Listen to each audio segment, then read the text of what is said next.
Hey guys, welcome back to the channel. So you might have already noticed, but I did change the name of the channel here. I know a while back in one of the videos, said that I was thinking about changing the name of the channel to something more car appropriate, since I've been putting up a lot of car videos lately. And so I did go ahead and do that. So from here on out, the name of the channel is going to be Dan's Tri-5 Garage. So from here on out, all Tri-5s and occasional hot rods. Like I say, I have an El Camino, and I got that 63 Corvair convertible. You've probably seen that in the background. Yeah, 39 Chevy, stuff like that. Predominantly Tri-5s, but you'll probably see a little bit more of other stuff here and there too. But yeah, I decided to make another sub-channel for all of my family stuff. Like, we do a lot of trips and projects with the kids and stuff. But I figured this way, you know, you guys won't see any content that you're not really into, or you won't get notifications on stuff like that if you only sub to this channel. If you want to sub to the other channel, awesome. But anyway, let's get back to the Tri-5 stuff. So last I talked to you guys, I think what I was getting ready to do was I was going to get the frame sandblasted, and I did get that done. It is super hot here in Wisconsin today. I think it hit like 99 degrees and total humidity. So it's nasty out, but I decided I needed to get out and get this done anyway. So pretty much took me all weekend, but I did actually get the frame sandblasted. Now, I didn't take any videos of that because I didn't figure you guys would probably want to see me standing around sandblasting for hours. But the frame did turn out pretty nice. Pretty much was an all Saturday and Sunday thing. With the exception of the little Father's Day stuff. Plus, I had kids' birthdays this weekend. All three of my kids' birthdays are within 1 week. So it was birthday week here at the house. But yeah, all nice and sandblasted. Got it down to bare metal, and this is what I use to coat this with. I do all my frames in this stuff. It's a SEM rust shield, and it's a direct to metal paint. It's almost kind of like Pour 15, but you can brush it on, roll it on. But I thin it out a little bit and spray it on. Leaves a nice finish. That's that 56 hardtop over there. That's the same thing I did with that frame. But so anyway, big milestone for this car. So I have pretty much got everything laid out to put this chassis together. You know, new upper control arms, lower control arms, springs, spindles, brakes. Got all the brake stuff here. All the rear end stuff. All kind of laid out, just waiting for me to put it all together. So I think that's what we're going to do in this video a little bit. I'm going to try to hang these front control arms on and do my favorite part. I hate putting the springs on. I hate compressing them. I've just got one of the old hook style compressors that you fish up through the coil springs, but you always got to fight to get them back out after you get them together and get them in when you're taking them apart. But I've seen a lot of guys use a section of all thread and just a metal plate. I should try that one of these days. I've never tried it, to be honest. I just always use that old hook style one, and it works, but it's just kind of a pain in the butt. So I think I'm going to put this thing up on the tripod, and we'll start hanging some control arms and stuff, and we'll see how far we can get on this.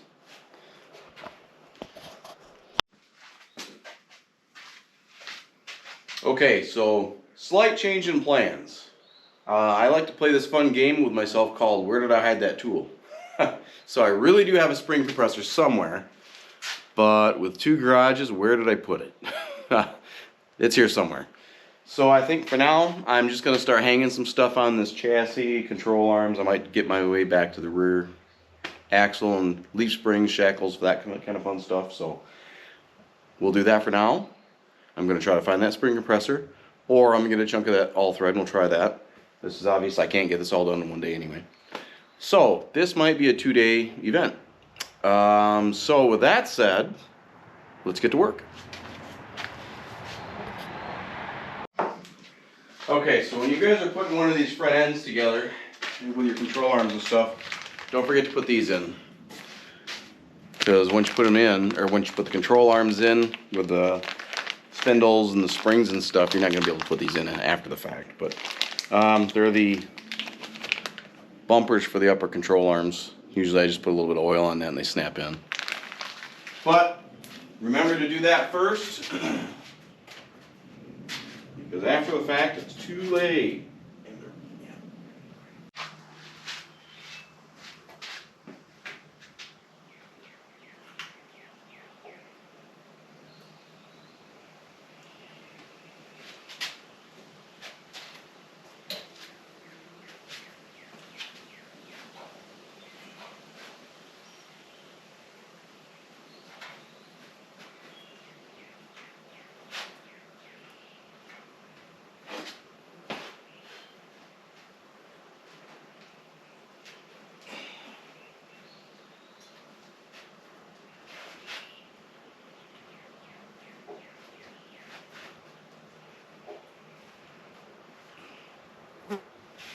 one side in. Then I'm just using a little 3-in-1 oil. Just something to help slip in a little easier.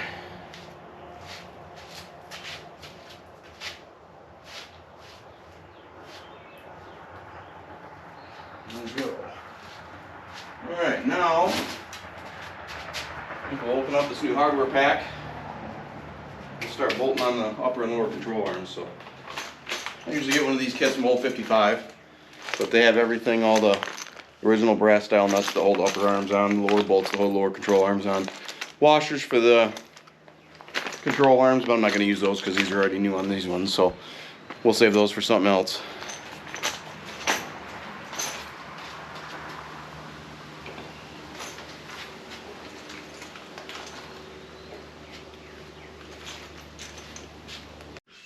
Alright, so the upper control arm bolts, I don't know if you can see in the, it's got a knurl to it right up here. So those you actually have to drive into the frame. I mean, it's not hard, but I usually just put them in place by hand and then just tap them in with a punch. That way you know they're nice and straight. Just remember, they face in towards the engine. So if you just put them in here, kind of, and get them straight where they're supposed to be.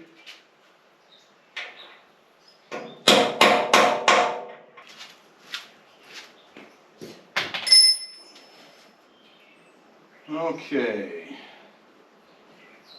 so now, some upper control arms on.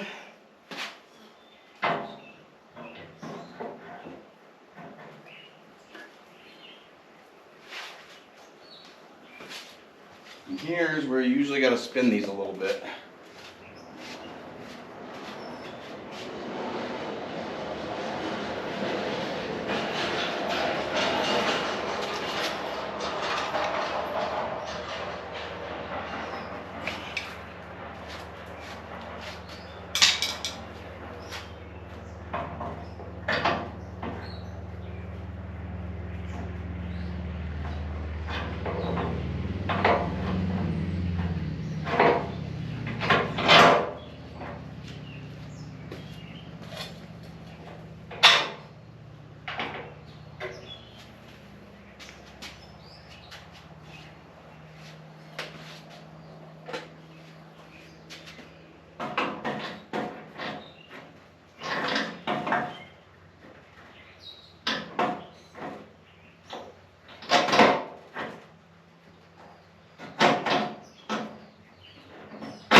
Alright, so it seemed like those upper control arm bolts didn't want to seat just right with the punch. So, I think what I'm going to do is I'm going to use my impact and just snug them up a little bit to see if that'll draw them in and seat them a little bit better. Now, if you guys don't have one of these, it's a Milwaukee Fuel 18 volt electric impact. I have no idea how I ever worked on anything without one of these. Now I'm a snap-on guy, I buy lots of snap-on tools, but you cannot go wrong with this gun. So let's just hit these and see if it'll draw them in a little bit.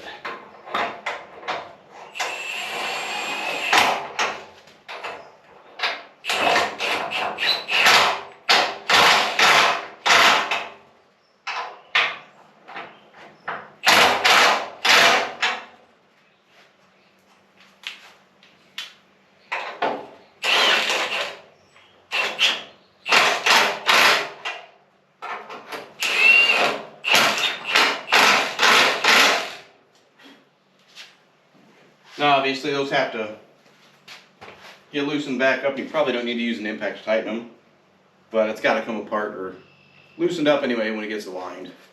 Because they'll have to, who knows what they'll have to take for shims, but it'll definitely need shims in there. Alright, let's put the lowers on. Okay, so while bolting these lower control arms, I did find a slight issue that I'm not real happy with about this hardware kit. Now the lower control arms, you're supposed to have two different size bolts that bolt the control arms on on each side you have two shorts and two longs. In the kit, they do offer that. I mean, you can see here, there's a short one and a long one. Now they have lock washers and they have the copper nuts. But when you go to bolt these on, and I've never actually ran into this before, if you look here, you can see that bolt comes through the nut with the washer on, no problem. But if you look at the back one, without even a washer on it, the end of the bolt doesn't even stick out the nut. So somehow this kit, those bolts aren't long enough. So I think what I'm probably going to have to do is I'm going to have to go to the hardware store and get a couple of, well, 4 longer grade 8 bolts, but I can switch them out later. But on a better note, apparently I'm not the master tool hider after all, so I can put my springs in. Yay. So let's keep going. Alright guys, so it's the next day. So this thing tried to kick my butt last night. So you remember how I said I found my spring compressor, so I used that. And I did manage to get it all together. But last night, that spring there, the spring compressor arms got completely bound up in it. And I was in the middle of making a video, and I told you it was really hot. It was like 100 degrees, my truck said when I left work yesterday. And recording, or so I thought, and I went over and looked at the camera to give you an idea how hot it was. It said camera too hot and it shut down. So at that point I threw in the towel. I've learned that things aren't going right, throw your tools down, walk away for a while. So came back tonight, got everything straightened out, no problem. The other side went together, no problem. So we're good. But anyway, here we are. So front end is all done. So I gotta put the cotter pins in yet, castle nuts. One other thing I should show you guys is, so that I did have that steering box bolted on. That's a 500 steering box. Now my 55 out there, I've got a 605 box on it, and I think that's kind of antiquated. I've never really liked the way that car steered. So I've heard, I have not actually driven one with these 500 boxes on them, but I've heard they're a lot better. It's the same box I've got on this 56. You can see how close that thing is to those headers. Well, hopefully that is okay. We'll find out about that too. But yeah, so the whole front end of this is done. I'm going to move on to start working on this now. Of all things, what I'm waiting on is bolts for the front leaf springs. I ordered a pair of them up. They're still not here. I probably just should have went to the hardware store and got some hardened bolts. So after that, I think let me get this done, and then I think I'm going to start mounting the motor and trans in it. So it's the engine on the stand. I think you guys have seen in other videos. It's that 350 with the aluminum heads, and it's going to have Phytech fuel injection on it. And the 57 down there is supposed to be, or I should say, should have a rebuilt turbo 350 in it when I bought that car. So I'm going to pull that out. So that's another big project in itself, because that car's kind of packed back in the corner. But we're going to get that pulled out, and we're going to get that mounted in. We're going to get the whole chassis done. I'm going to pull the body out on the rotisserie, and I think we're going to sandblast the bottom of the floors, get that all cleaned up, sealed, put that brace extension in, and the one little floor brace I got to put in. Basically get the floors buttoned up, and then probably sandblast the rest of the car and the frame, put it in black primer, and then we're going to put it back on the chassis. So from there, hopefully I can get it started, see how it runs, get the exhaust on it. But I'm hoping this car is going to be a quick turnaround. So we're making good headway. Give you guys a good look at that.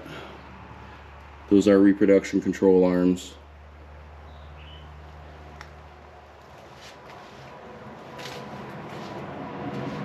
So the paint turned out pretty decent.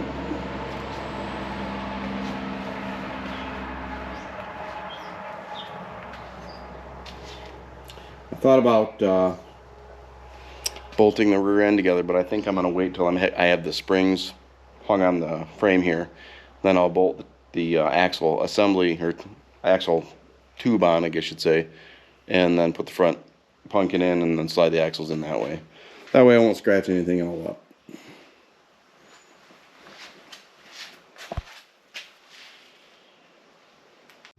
Alright guys, so we're going to switch gears here for a minute, and we're going to go back to, I shouldn't say go back to, but going to do a little bit of parts identification here, as I like to do with accessories and parts in general. But today what we're going to look at is we are going to take a look at electric wiper motors. Now I know a lot of guys like to run like the rain gear stuff, and that's all good and well, but if anybody's out there wanting to run like an original electric wiper motor or upgrade from a vacuum wiper motor, you can actually use any of these on a Tri-5 Chevy. But there is a few small differences. So 55 and 56, the quick and easy way to tell is they have a square cover. So one of these is a 55 and one is a 56. Now you do have some differences in here and stuff like that with the plastic lever, and a lot of them are set up for like this here. This is for your windshield washers. Now, in 55, for windshield washers, they actually use a separate, what they call a coordinator. And I have one around here. I'll have to find that and show you. I just don't know where it's at the moment. So they wouldn't have that on there.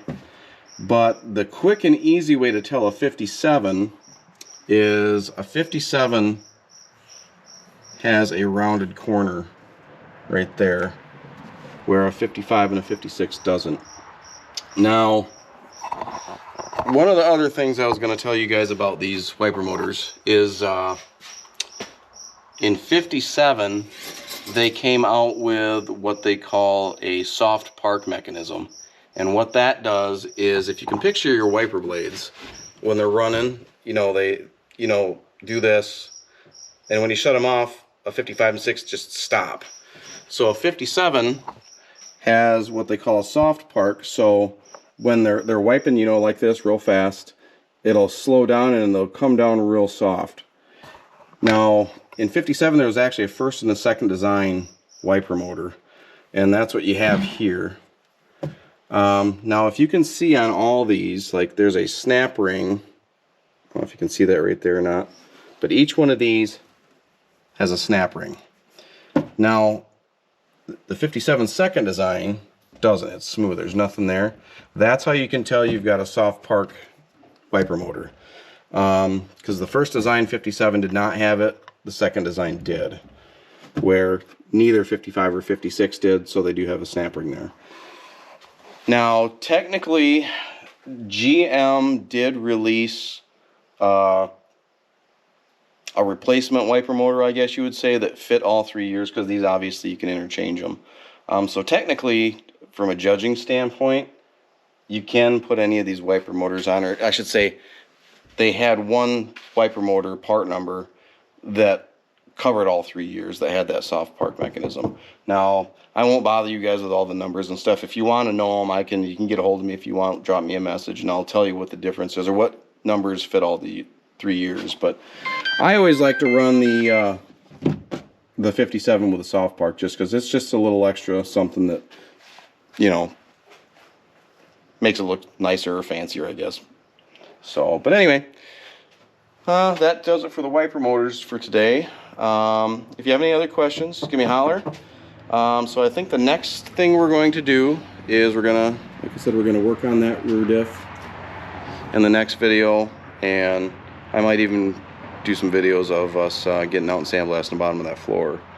I think that's probably what I'll do this weekend, and in addition to the engine and transmission, and start pulling that out and getting that ready. So Alright guys, that's going to do it for me. I'm going to head in, and pretty muggy out here. I'm going to go and take a shower and get cleaned up and get ready for bed. So thanks for watching. Like and subscribe. Remember, new name for the channel. And I will see you next time. Appreciate it, guys. Thanks.